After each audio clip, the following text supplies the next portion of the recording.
السلام علیکم ورحمۃ اللہ وبرکاتہ۔ معزز سامعین و ناظرین، رب العالمین نے سورہ بنی اسرائیل 15 سپارے میں تیسرے اور چوتھے رکوع کے اندر انسانی تمدن اور اخلاق کے 14 بنیادی اصول بیان فرمائے ہیں، جن میں سے پہلا اصول یہ کہ صرف اللہ کی بندگی کی جائے۔ وَقَضَىٰ رَبُّكَ أَلَّا تَعْبُدُوا إِلَّا إِيَّاهُ۔ اقتدار اعلیٰ میں رب العالمین کے ساتھ کسی کی شرکت بھی اسے تسلیم نہ کیا جائے۔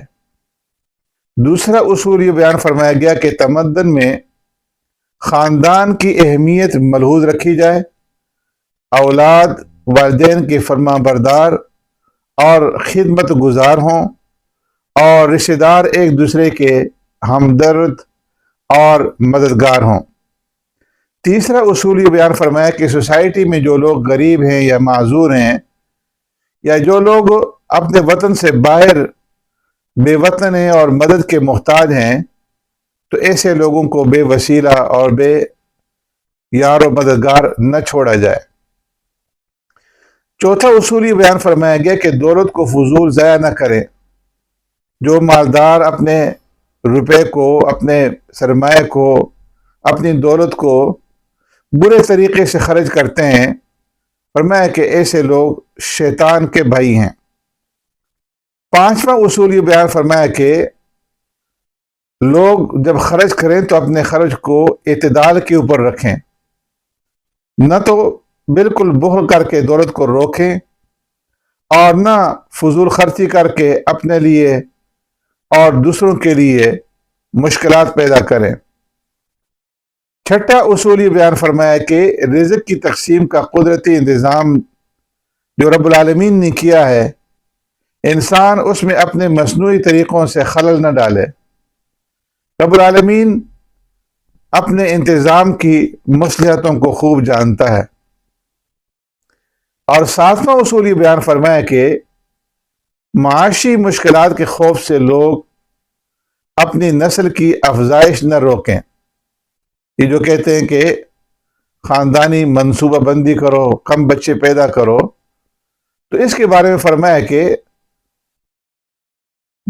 جس طرح اللہ تبارک و تعالیٰ نے موجودہ نسلوں کو رزق کا انتظام فرمایا ہے، ان کو رزق سے نوازا ہے، تو آنے والی جو نسلیں ہیں ان کی رزق کا والی بھی اللہ رب العالمین ہے، وہی انتظام کرے گا۔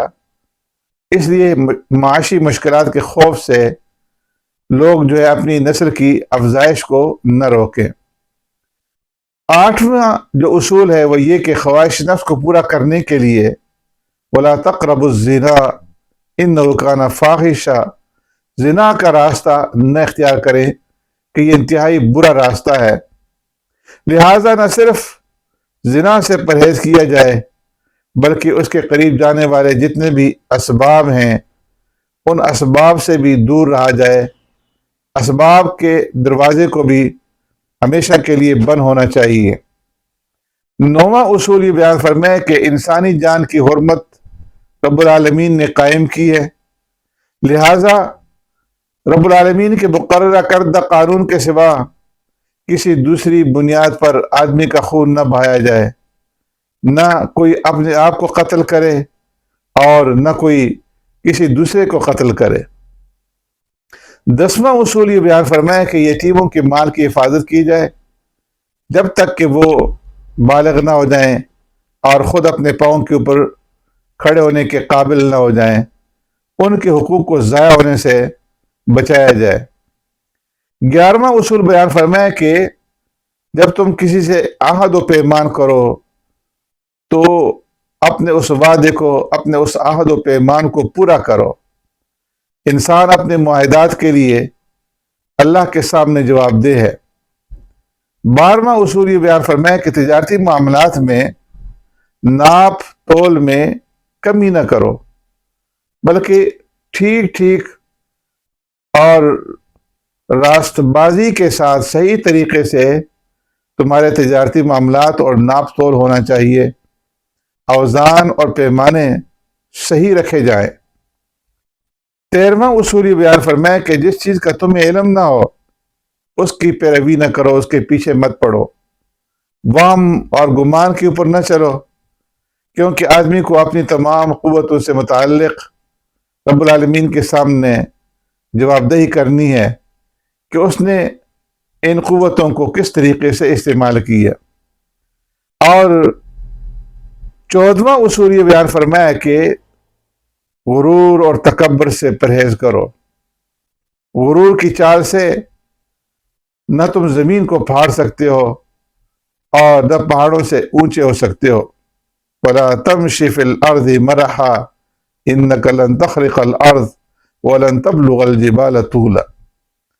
یہ 14 اصول جو معراج میں سورہ بنی اسرائیل کے ذریعے اللہ تبارک و تعالیٰ نے آقا نامدار سرور کائنات رحمت دو عالم صلی اللہ علیہ وسلم کو دیے تھے، ان کی حیثیت صرف اخلاقی تعلیمات کی نہ تھی، بلکہ دراصل یہ اسلام کا مینیفیسٹو تھا، اور اسلام کا وہ پروگرام تھا جس پر آپ کو آنے والے زمانے میں سوسائٹی کی تعمیر کرنی تھی۔ معراج میں یہ 14 نکات اور اصول مقرر کرنے کے ساتھ ہی اللہ نے تمام اسلام کے پیروکاروں کے لیے، پیروان اسلام کے لیے 5 وقت کی نماز فرض کی، تاکہ جو لوگ اس پروگرام کو عملی جامہ پہنانے کے لیے اٹھیں ان میں اخلاقی انضباط پیدا ہو اور وہ رب العالمین سے غافل نہ ہونے پائیں۔ ہر روز 5 مرتبہ ان کے ذہن میں یہ بات تازہ ہوتی رہے کہ وہ خود مختار نہیں ہیں، بلکہ ان کا حاکم اعلیٰ رب العالمین ہے، جس کو اپنے کام کا حساب جو ہے وہ دینا ہے۔ اللہ تبارک و تعالیٰ ان اصولوں کے مطابق ہمیں اپنی زندگیاں بنانے اور زندگیاں گزارنے کی توفیق عطا فرمائے۔